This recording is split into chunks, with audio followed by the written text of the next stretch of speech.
साला उस दिन मास्टर अपने से पूछने लगा।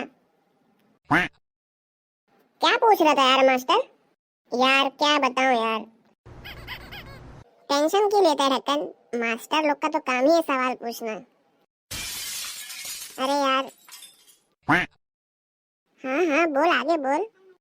आजकल के जो मास्टर है ना पप्पू, बहुत उल्टे सीधे सवाल करते हैं।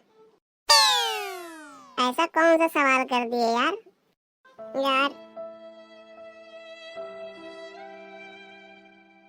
बोल ढक्कन बोल। मास्टर मुझसे पूछते हैं अपने पिताजी का नाम इंग्लिश में बताओ।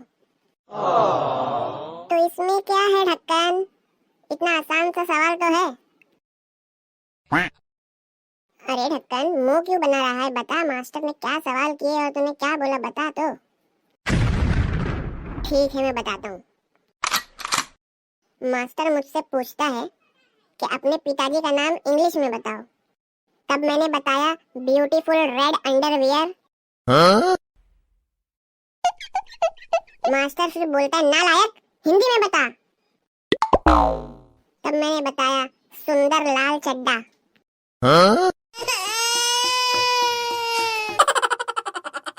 वाह भाई ढक्कन वाह।